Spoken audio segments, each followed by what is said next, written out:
Everybody, welcome. My name is Alex. I'm the Director of Programs and Community Engagement over at the Asian Pacific American Institute for Congressional Studies, also known as APEX. Just want to thank everybody who's joining us on Zoom and on Facebook Live for joining in on the latest conversation that we're having today as part of what we're calling the Emerging Professionals Virtual Learning Series.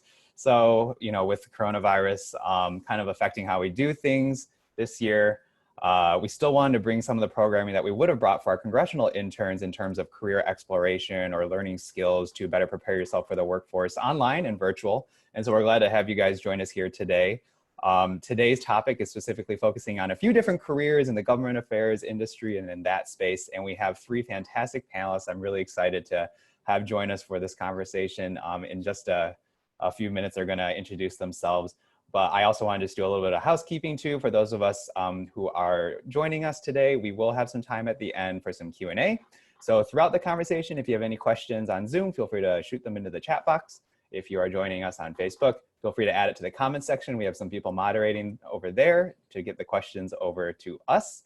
Also, when you exit today's webinar, for those of us who at least are joining us on Zoom, you will be directed to a post-webinar survey link where you can give a little bit of feedback on this. And also, we're asking for topics for future webinars to hold, because we really want to bring you guys programming that you guys will find useful to help you as, you guys are, this is targeted towards the emerging professionals demographic, but that doesn't necessarily mean people who are currently in school. It could be people who are maybe looking for a career change or just looking to learn a little bit about different pathways that you might not have anything, not have any previous experience working in. So I think with this series, really excited to have these three people though. We have Whitney Brooks, Sheree Wilson, and Jillian Munden, is that correct? I believe, yeah, to join us today. And we're gonna kick it off by having them just do a quick introduction of themselves before we launch into the conversation. So why don't we start with Whitney? Hey everybody, thanks for joining. It's nice to be with you all virtually. My name is Whitney Brooks. I am a member of New York Life Insurance Company's Federal Government Affairs team based here in DC. I suppose in a nutshell, what I do is monitor legislation and discourse about the issues that are relevant to our industry. I take those issues back to our headquarters and discuss them internally with our folks, and then provide our perspective and experience on those issues to members of Congress on the Hill, to our trade association and other industry groups. And I do that on both sides of the aisle. So that's kind of me in a nutshell. The other hat that I wear is I'm currently a co-chair of our company-wide Black Employee Resource Group. And so as I'm sure you all well know, or for anybody who watches the news, that's kept us busy, but in a good way, in a productive way. So that's me, I think, for a start. Yeah, no, thank you, Whitney. How about Jillian? Can you just give us a quick snapshot, a little introduction, and what you currently do? Sure. Hi, everybody. My name is Jillian Munden. I am the Director of Conference and Travel Services for AFSCME, the American Federation of State, County, and Municipal Employees, one of the largest public employee unions in the country. Before coming to this role, I've had many roles at AFSCME, including being the state political rep for New York for many years, also Eastern Region Coordinator, and then Assistant Director of Organizing and Field Services and our Data and Analytics Division. So I've carried a lot of roles and different hats. I come to DC from the New York area. I was in New York for a lot of years, also did a lot of voter reform work in New York for years before coming to the labor movement. So I have a really random, background, but I think that it might help if you're not really sure what you want to do. I'm a good example of somebody who has chased a lot of different things and still have been able to find really meaningful work doing so. But I've been in the labor movement now for 16 years and have no plans to leave it anytime soon. So that is me in a nutshell. Fantastic. Thank you, Jillian. I'm glad you touched on that, and we're going to talk a little bit more about kind of how you guys got to where you are today, because maybe the career paths aren't necessarily a straight line connecting points A to B, and I think that's what's so fantastic about how we're able to take time to learn about how you got to where you are. All right, I'm going to turn it over to Sheree now to talk a little bit about who you are and what you currently do. Awesome. Thank you so much, Alex. So good afternoon, everyone. I'm very honored to have the opportunity to chat with you all today. My name is Sheree Wilson. I am a Director of Federal and Administration Affairs for General Motors Company. So I am one of our Washington-based lobbyists. My primary responsibilities include interfacing with our captive financing arm, GM Financial, in addition to engaging a cross-functional team of sustainability stakeholders and diversity and inclusion stakeholders. So I do get to really promote key leaders within the company, especially key diverse leaders, leaders of color, to showcase the work that we're doing, as well as their efforts across the company to support our auto manufacturing and investments across the country and globally. I will note that I started as a congressional intern, so I'm really excited about getting into the conversation about how do you end up moving forward and creating opportunities in the lobbying space. But I've also held several different roles with the trade association, mainly on the electric sector side, as well as with an environmental consulting firm, and I was also at an energy company. And after my time as an intern, I worked as legislative staff on both the House and Senate. Awesome. Thank you, Sheree. So, you know, just from hearing you guys give that just a brief snapshot, it sounds like we have such a wealth of diverse experiences and expertise in this virtual room here today too. So I think what I really want to ask and kind of find out is, leading up to the point of where you are today, number one, how did you find yourself in this role? Is this something that you ever thought that you would be doing? And what's kind of the path, you know, whether it was point A to point B, or was it, you know, some twists and turns along the way that you got to where you are currently? Is there someone who wants to go first?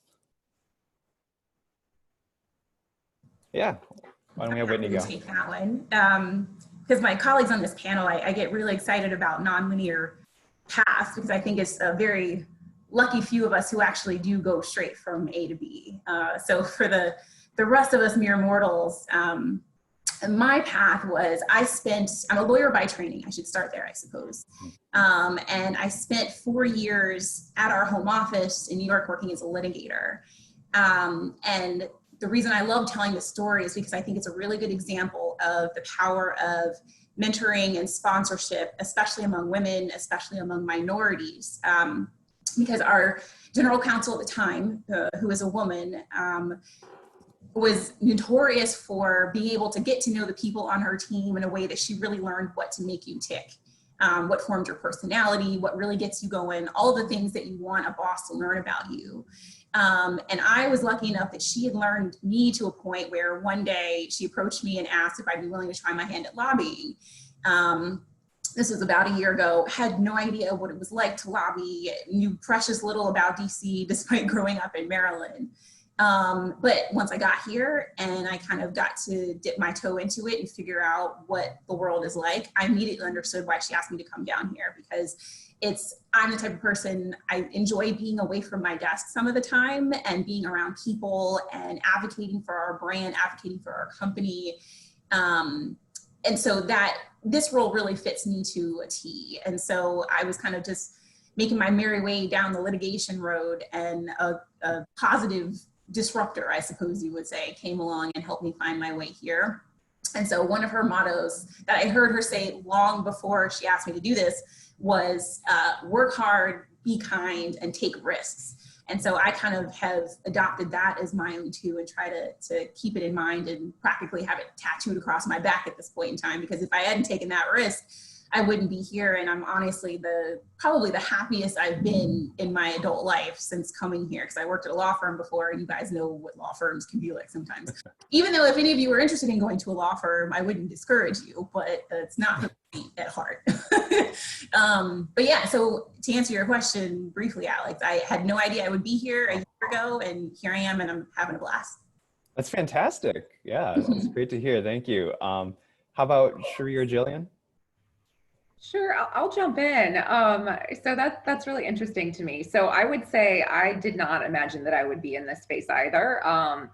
I literally have wanted to be an attorney. So I guess kind of in your earlier shoes, since I was in like elementary school, frankly. I literally kept a binder of law schools and legal terms. And when I went to college, I just knew I was on this pre-law pathway and everything was going to work out and there was nothing else in sight. I was also like completely opposed to engaging in the federal legislative process. It just seemed so bogged down, and I was very interested in international development issues. So this was not on my radar at all.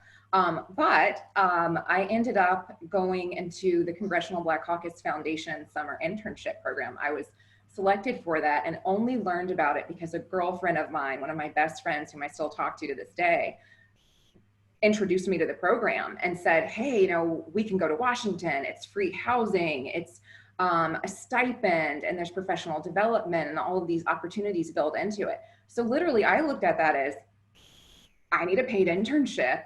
I can go back. I'm from the Maryland area. I'm from DC, in Maryland. And so it was just kind of like coming home and getting paid for it.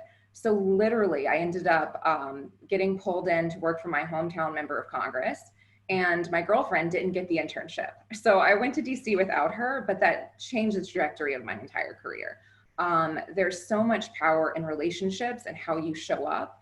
And the internship program, which is very similar to the APACS internship program, exposed us to members of Congress and to all sorts of professional development opportunities to make us think about how to network, how to really build our own brands, and how to make sure that we positioned ourselves for success after we left the Hill.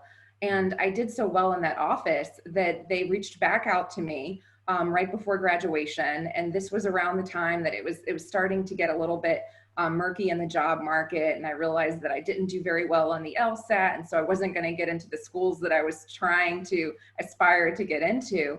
And they said, come to DC. I had no idea what my role would be. And so I just said, okay, I'll go back home. I ended up finding an apartment and I was pulled into a legislative assistant role. Literally hit the ground running for a conferee on Energy Policy Act of 2005. Had no idea what I was doing, sink or swim, but that's really what helped catapult me in this direction. Wow, fantastic. Yeah, that's exciting though, hearing the different stories. And Jillian? So I too wanted to be a lawyer. I eventually got over it though. So I'm like, where do I start with the story? As you can tell, I have other interests, and so I actually was not really on a trajectory, other than I knew I really liked government and history and law, and I was really interested in that. And so I also was interested in international affairs. I did like the Georgetown, foreign service thing. I did a whole thing. And when I graduated from college, it was either go be a set designer on Broadway. Yeah, again, I have varied interests, as you can tell, or go to law school. And I was like, I don't know that I want to do any of those things. I actually discovered the Coro Fellows in Public Affairs, and that's a program that's run in 5 cities, I think still, maybe 4 now, across the country, where that was created post-World War II, where you work in different sectors over the course of 9 months. And I started in New York. Actually, my first day was September 10th, 2001, and my first placement was Fire Department headquarters. So I had a really fascinating entree into New York at a really interesting time in all these different sectors. And the one thing that they never really talk about in a lot of places is the labor movement. If you like politics, you think you're going to go work at a congressional office or you're going to run a campaign or do something, and you just don't really know how a lot of those avenues connect. That was a really unique opportunity for me to see how all of those sectors connect, where they don't connect, how you can try and affect change in all of them in a very short amount of time. It was a really intense program, but that was really the road to me being like, well, there's other things out there. I ended up working at after that, I ended up working at the lieutenant governor's race in New York in 2002, and they decided to hire me for the governor's race, and I met the person across from me who worked for the union in New York, and then I actually ended up getting the job when she left it. So I've fallen backwards into this space. I don't regret any of it. Before that, like I said, I did voter reform. I was just trying my hand at different things. I was really trying to see what fit right with me. And while long-term advocacy is really wonderful, it was hard for me. I had a hard time with it, I really wanted to talk to people. So I became a political organizer and I became a political rep and I started lobbying. And the what I liked about the my opportunity at the union was that I got to work on elections, which I loved because I'm insane and I really liked working on elections. And in non-election years, I could work and lobby for good bills at the state level. And then, every 4 years I'd go out and do like primaries and work on the presidential race. And it fostered other interests in the movement and other parts of the work, right? So I went from political to doing organizing, seeing that side of the work, and then realizing that, oh, data is really important to do all of this organizing work and trying to get my hand involved in that. And now I'm doing something totally different. So no, I did not anticipate when I started this. In fact, I really thought that the labor job was going to be like a stepping stone to the next thing. Most of us do. 16 years later, I'm still here doing a bunch of other things. Um, I'm responsible for our convention that happens every 2 years, and the movement of our staff to do the job that I used to do. I used to travel a lot. I don't travel as much as I used to, so that's nice for me. But but yeah, I've done a lot of different things, and I've had the ability to do that, and I highly. I don't know. I think part of that is following my own gut, knowing that like it's not that I get bored easily. I wouldn't say that. You might think that, but I don't. It's it's just that there's so many different things out there that can affect change and finding those things. And it also allows me the ability, the one thing I didn't mention is I'm also the treasurer of APALA, the Asian Pacific American Labor Association. And so I can do other things that I really wanted to do too in the movement. So there's opportunity. Sometimes you just have to sort of follow a path and see where it takes you. And sometimes you end up most of the time, for me, it's luckily, knock on wood, I've ended up exactly where I'm supposed to be. But if you asked me 20 years ago where I'd be, I'd say I'm going to be a lawyer. So life is funny that way. But we find the thing. We find the thing, and I encourage everybody to do what it takes to find the thing, no matter how long it takes you or how old you are or whatever. Do it because it matters. Wow. Thank you for sharing that. And it just listening to the three of you guys talk about kind of the different, ways that you got to kind of where you are today. A lot of surprising things, things that you learned about yourself. What I could really tell was that there's a strong just network of both mentors or organizations or opportunities that really kind of steered all three of you in your different directions over time. Between the CBCF, which is one of our Tri-Caucus partners, so just like the CBCF and also CHCI, the Hispanic Caucus Institute, the three of us have our congressional internship programs, which, serves as one of our, what we call our pipelines to fill political staffers or candidates with diverse candidates. And that's just one example. So I imagine with people who are tuning in today too, who are, let's say looking at their next career steps too, trying to find out like, or maybe they're worried about boxing themselves into one corner or whatnot, or maybe they're just not even sure where to start to begin, like looking at different opportunities. Curious what additional advice, because you guys have already given so much great advice. What additional advice do you guys have for young professionals who are really looking to follow in your footsteps? Where can they look to seek out these resources, or how do you find those resources or those people who have helped mentor you and push you to enter into different industries or careers that you never originally anticipated? I can, since I went last, Yeah, I for can sure. kick off. I think that one of the things that you have to be willing to do is just make the phone call. So much of this is, you talk about networks. Networks are actually incredibly important in this work, and mentors are incredibly important. But you also, like, a lot of that also means that you're going to have to make a cold call at some point and talk to somebody and pick their brain and find out how they got there, because honestly, your mentors or the people that you know in your network might know some good things, but they don't know everything. And so sometimes if you want to chase a thing, especially if you don't know it or you don't have anybody who's directly involved in it, you have to sort of chase that piece of yarn until you get there. And it means calling people you don't know. But I would say that, like, in all the times that I've been called, and I don't know about the rest of you, but when I've been called, if somebody says, hey, I'd love to pick your brain. I want to do this work. I feel like most people who do work that they really care about want to bring in new people, and they're looking for new people to talk to. So I feel like it's a really important thing. But yeah, using your network's really important. Calling people and saying, hey, what do you know? Who do you know? Who can you connect me to is a really important thing. I would say if you're gonna, networking is important, but I would say that like the most important thing is to start with who you know and then try and go from there. But yeah, you have to be willing to have some conversations with people you don't know too. Whitney or Sheree, do you guys have anything you want to add? Sure, I would just jump in because I think about networking in this post-COVID or current in the midst of COVID, frankly. And we're so used to doing, one-on-ones or coffees or large receptions in Washington, D.C. There's an abundance of networking opportunities. There's a very robust young professionals environment in D.C. And so that has always been my conduit for networking, especially if you're an intern on Capitol Hill. There were always an abundance of receptions. But now that we're in this COVID climate and everything is moving to a virtual platform, that can change the networking dynamics. And so what I would say is that even in my current role, I still find myself seeking to identify new mentors and individuals to provide me guidance. And I've leveraged relationships through LinkedIn, for example, to send messages, to touch base with people that I'm connected with, or to identify people on my network who are connected with others in their network. So I would say, really leverage your contacts through those types of platforms, and be prepared to build out your brand on LinkedIn so that people can know what your academic history is, what some of your volunteer activities are.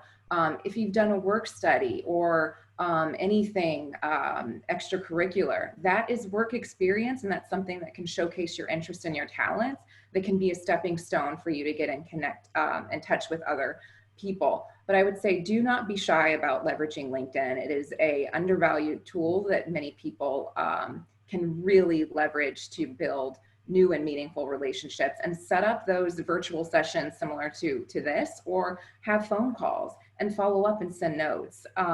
So I would say that's a real good starting point. And if there's a specific organization that you're looking to, see who works at that organization. LinkedIn will show you that.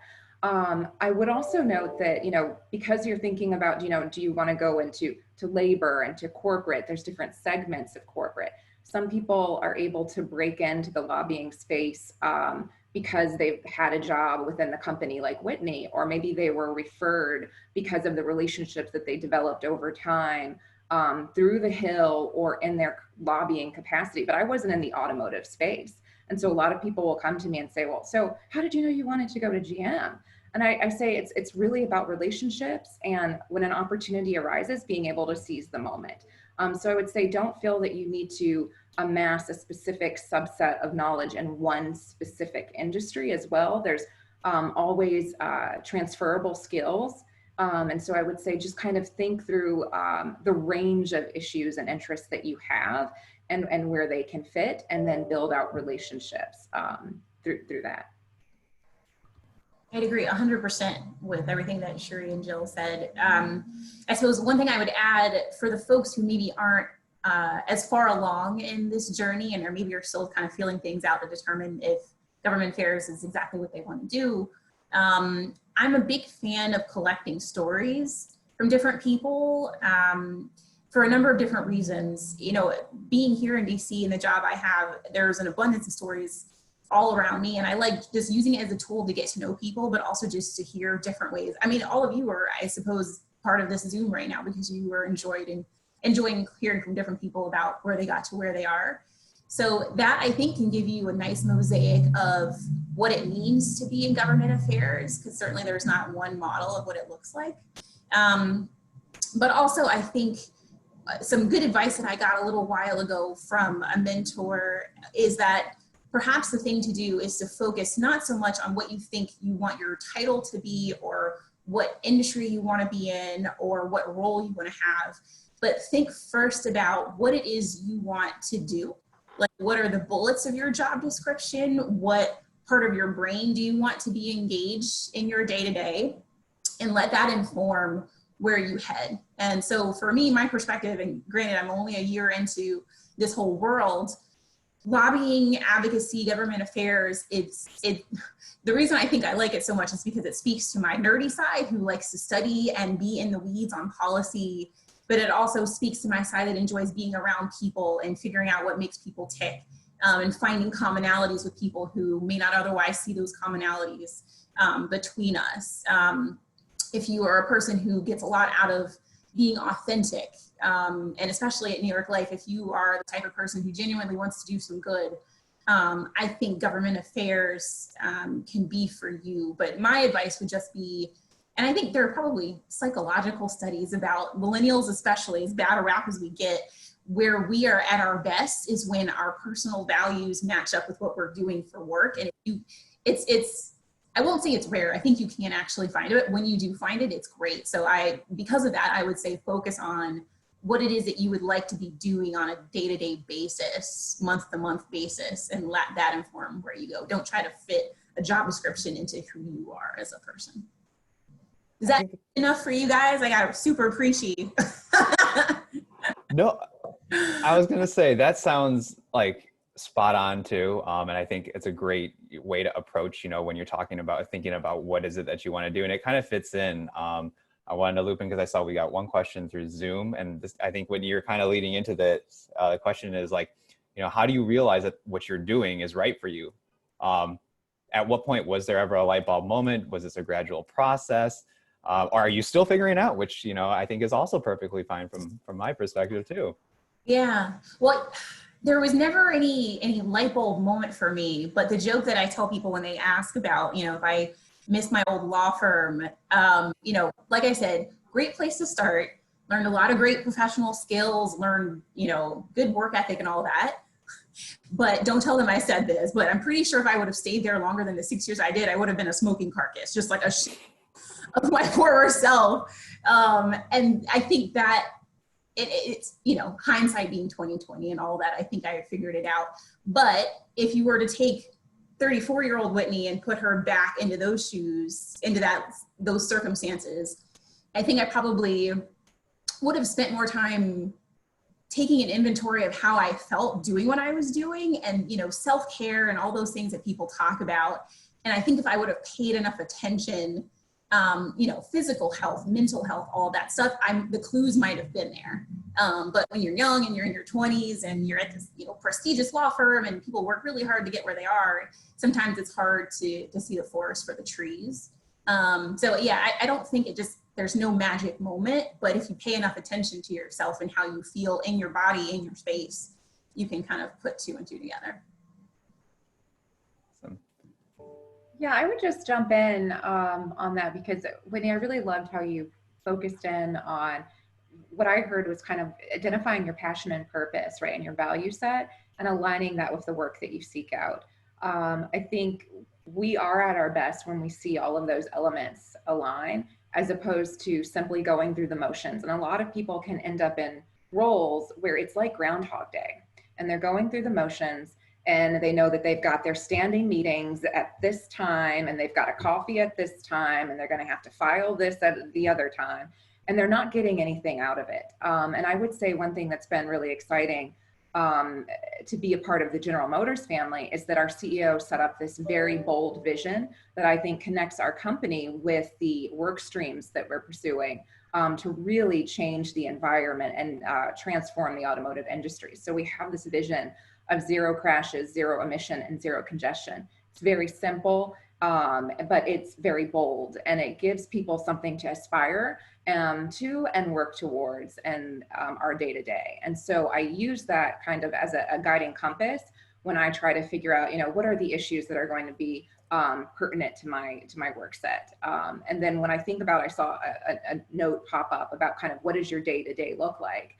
And I'm always trying to pull that guiding vision into how we frame our lobbying. So for example, right now there's some renewable energy engagement occurring with respect to the COVID stimulus, and kind of thinking about how do we make sure that renewable energy suppliers have access to liquidity and have the resources and tools that they need to be able to deploy as we get through this current crisis. And so we have a Renewable Energy 100 commitment to source all of our electricity globally, but from renewables. And so how can we align our lobbying to make sure that we're living our vision and values, and we're helping hasten that transition towards zero emissions. So that is something that really comes into play, and that I'm able to be personally fulfilled from, knowing that, hey, I'm making a case for that, and that this becomes part of my day-to-day outreach and engagement strategy. Yeah, I can't speak to what they've said. I mean, what they've said is so important, and it's been true for me too. So I'm trying to think of where to start with this, other than to say, you know, I'm a first generation American. My family's from the Philippines. Both of my parents were union members. My grandmother, when she immigrated here, was a union member. Actually, one of my union members, her sister was, her brother was. So, you know, like I said, you don't learn about the labor movement specifically unless, you know, you're taking a class or it comes up in as a sidebar. You don't actually spend a lot of time learning about the actual movement. And so I think that when I discovered it, to ask about the aha moment, when I discovered it, I thought it was pretty cool. I thought, you know, I was working in a campaign setting, so I was like, they're great. I love the labor unions. When I started actually working in one and seeing the tangible difference that it made for people, you know, how people felt important having a voice, and what it meant to be able to be those people, you know, helping them find it was just, it's really inspiring. If there's anything that you know, Gandhi always said, like, find a job that you love and you'll never work a day in your life. There are definitely work days. There's no question there are work days. I think all of us agree with that. It can be a slog and it can be hard. And when you're in the movement, it can be even longer. It's a marathon, not a sprint. You know, results are not quick in this world. And if they are, that's great. But I mean, look at something like the Voting Rights Act, right? Like it can be taken away at any time. There's so much that you have to do to stay vigilant, I guess, as it were. There's never a lack of work to do. But you know, I think that if you can find something that aligns with you, it makes a huge difference. I've been in roles where it's not that it's not aligned, it just feels like a job, and it's not the same. The amount of passion and purpose that you bring to it are very different than when you know you can get up and you're doing something that matters to you. Whatever that is super important. So I couldn't stress that enough. I think they are all absolutely correct. As far as an aha moment, I think so, but I think that's what makes that a little bit harder to define. If you're doing the thing that you want to be doing, that fuels you, that gives you passion, you just know you're in the right place, right? And I think that helps. I've definitely been in situations where it's not, and I can say to you that, like, in those moments, I think, okay, what are the opportunities I can get out of this? Like, what can I learn while I'm here? Another wise person also once told me that when you stop learning, that's when you need to move on to the next thing. So far, I've been very fortunate to have a career that allows me to do all these different things, but it's really that, like, I never stop learning. And I think that if you can at least apply a level of curiosity to the work you do, whether it's, you know, speaking directly to your heart in that moment or not, there's still something to get out of it, so that when you do land in that place, you're there and you're fully there and you can take all those things and use it to your advantage. But yeah, I think you can have, like, all of us are all nodding our heads. There are definitely days where it's a job and it's a job where we get just as frustrated, but you know, knowing that I think all of us have a passion is really important. And I think, so to answer that question very cleanly, I will just say, you know, when you're aligned, you can feel it. It feels right. You feel good about going to work in the morning, and you know that you're making a difference. And it gets you through the hard days. It gets you through the days that it feels like a job. So, you know, find it, whatever it is. Thank you. Just listening to the three of you guys talk about what you do and your work is, you know, it's pretty inspiring, you know, to see, you know, your advice on really caring about the role that you're doing and what you're contributing and what you're bringing. And I got to say, you know, I think I'm also still exploring, like, what is that aha moment? Is there one? Or, you know, I think you can find it in a lot of different areas. And it seems like, you know, you guys have also been able to find that throughout the many different experiences that you've all had. I'm going to switch gears a little bit and answer actually a question that came in through Facebook. And to really speak specifically, because I think we have such a great panel here assembled of women of color too, if you can speak a little bit about possible challenges or barriers that, you know, young women who are looking to move up into mid upper level government career or just government positions too in this sector, what are some of the barriers or challenges to entry that they might face?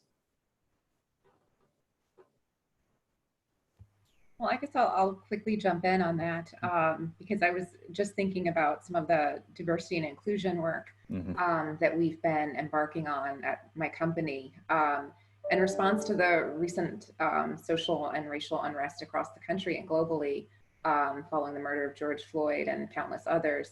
Our CEO made a bold vision towards saying we want to be the most inclusive company in the world. And for me, that was very powerful. And there were opportunities to interface with our CEO, led through our African American Employee Resource Network, where we had, and I personally had an opportunity to share my insights and concerns regarding some of our D&I efforts across the company and where I think we're doing well, but also where I think we're lacking. And I think across the board, women, especially minority women, have a much more difficult or challenging time rising through the ranks. And maybe it's because there's so much of this old boys network that is really prohibitive to fast tracking women of color. I will say in Washington, D.C., there is this K Street project that really grew out of Republican, particularly white male Republican efforts to make sure that people were leaving the Hill and getting into top lobbying roles in DC so that they had those clear relationships and this conduit of communication. And that has really affected the face of the lobbying industry. And so organizations like the Washington Government Relations Group and WGR, Women in Government Relations, and others, H Street, which represents the Asian American lobbyist, they are really trying to make sure that they're making a conscious effort to plug into the existing talent on Capitol Hill, which is already struggling with diversity, which is why it's so important for organizations like APEX to have these pipeline programs. Because if we don't have people of color on the Hill, then how do we then identify succession plans for when we move? But you know, that's a challenge in of itself. There's also the fact that these Washington offices are very small to a certain degree in terms of the leadership roles that are available. And oftentimes you will find people that get into a head of office role or some type of managing director role that is considered an executive, and they do not leave. You will literally find people that are within their industries for, 20 years at a time, 25 plus. Because it's such a great and unique niche industry that people hang on to these roles. And if you're in those roles and you're part of, say, the K Street Project effort, right, there's not much diversity happening there.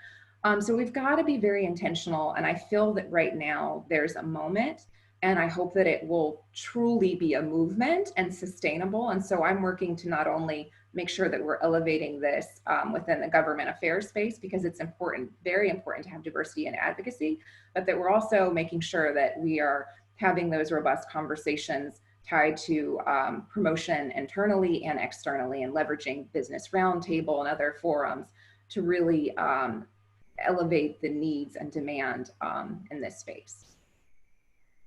I love it. Yes, that sounds fantastic. I think I agree too. We need a lot more of that. Did either Jillian or Whitney, do you guys want to add anything? I think in my experience, and I will say for many that I've spoken to, a lot of the barriers or challenges are ones you probably already face in your day-to-day, the microaggressions. But what's already been said is absolutely true. We are dealing with a changing culture finally. I hope, I hope, where we are looking for more diversity in these roles. And I think that, but typically it is harder for women of color. I don't think any of us will sugarcoat that for you. I mean, but at the same time, it's changing, and it's a beautiful thing to watch. I'm 40. I don't mind telling you. So I mean, I've watched it change over the years, and I have to say I'm much more hopeful about it than I ever have been. But I think that there are generally barriers and challenges, the same ones you already know about, the same ones you've probably experienced. But But I do think that it's changing, and I'm really excited to see that. Until I don't even know how to even say whatever else is going through my brain on this, other than, um, you know, companies are changing, organizations are changing. They're looking for this, and I think if there's any time, it's now. But you know, it's not much different than you already know. I hate to say, and I just don't want to. I want to say that clearly. You know, that is still true for us. I agree wholeheartedly. And I suppose what I would just add is, you know, there are a number of things that people who are looking for meaningful change can do right now. The peaceful protests obviously have gotten us a long way. Voting will hopefully, you know, get us a long way. Just general civic engagement, but having folks like those of you who joined us today, who are interested, who are passionate, affecting change from the inside, so to speak, I think goes a long way too. Because as I mentioned at the top of the hour, you know, what I do, my responsibilities involve advocacy on both sides of the aisle. And it should be no surprise to anybody that I can tell what side of the aisle I'm on depending on what the room looks like. And I'm sure these ladies can relate to the fact of being like the only, you know, fill in the blank in the room. That's been my experience for most of my life, so it's nothing I'm unaccustomed to. But imagine how the discourse can be that much richer, how it can be that much more meaningful if you have more diversity at whatever table you're at. So it's great that you've got the kids out in the streets and you have people on social media who are really looking to move the needle on things that need to change. But you've got to have folks at the table, you know, when things are being done too.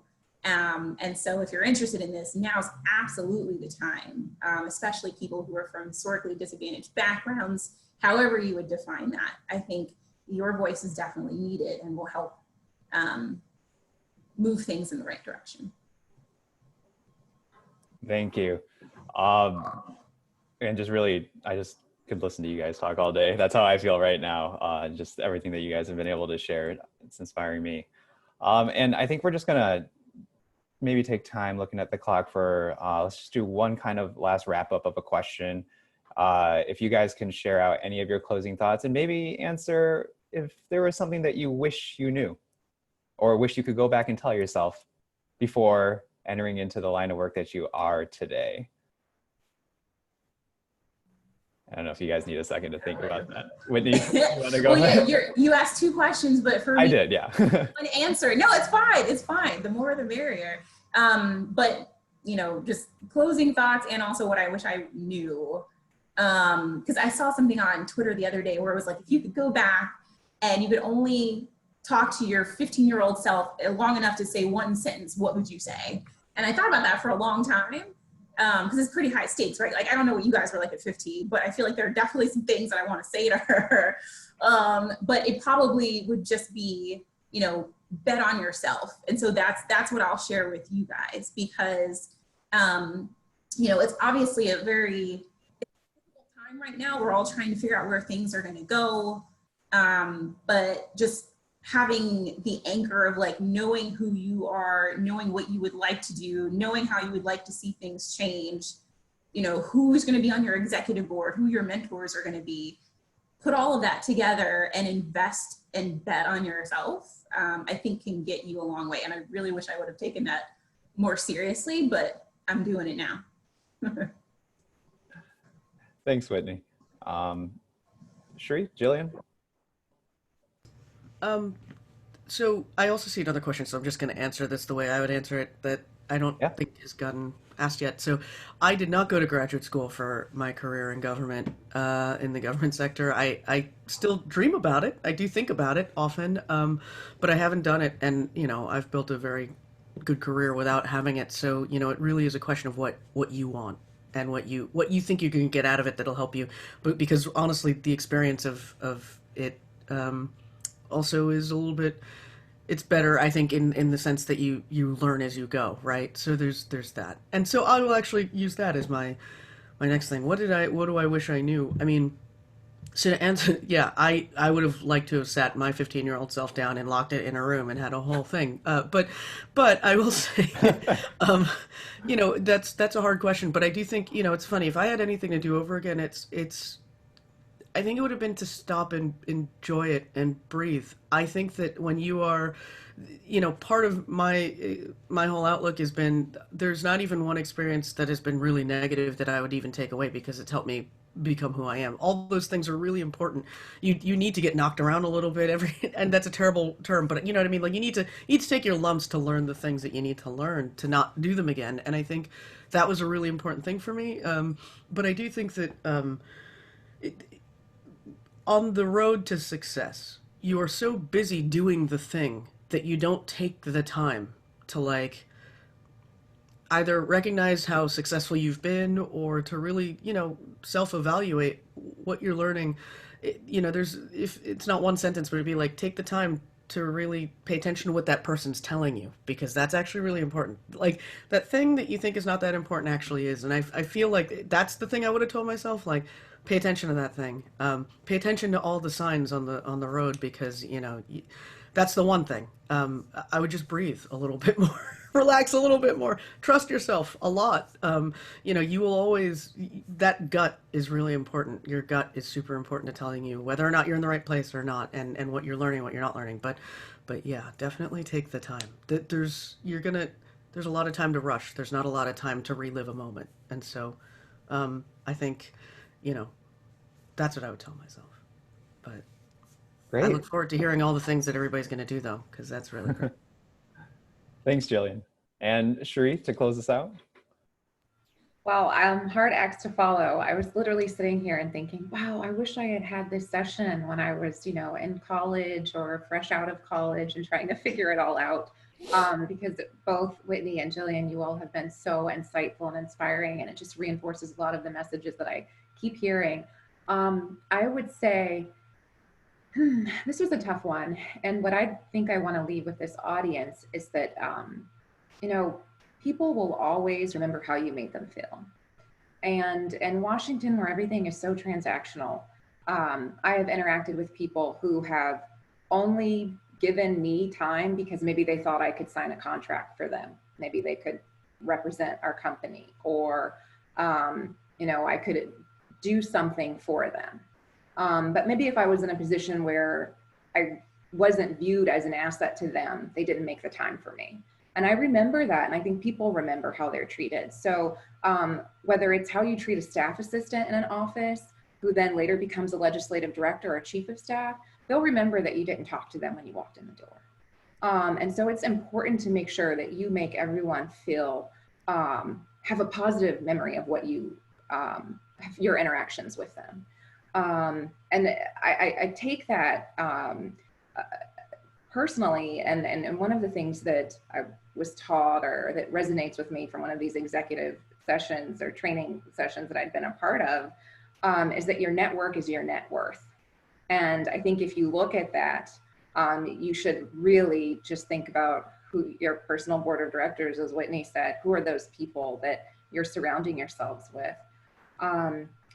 So I'll kind of leave it at that. Just make sure that you, that people remember you and that those are positive memories that they associate you with. And so I'll leave it at that. All right. Well, thank you so much. This has been a fantastic conversation. I just feel very humbled to have the three of you guys here and engaging in this conversation today. It's a great way to kick off my week on a Monday. And just thank you to the three of you guys for taking the time really to talk about your experiences. I feel like we barely scratched the surface. There was a few questions, I'm sorry, to the listeners, people tuning in that we didn't get to. I feel like we could have had so many different topic and more specific conversations and gone on and on, but just really glad, and thank you to the audience for joining us today as well too. And I think we've learned a lot about your career paths, but also different organizations and ways to really to get your foot in the door and get started and, make the right choices, take those risks, right? Work hard, be nice, take risks. And so I just want to say, I feel inspired. Thank you so much for joining us today.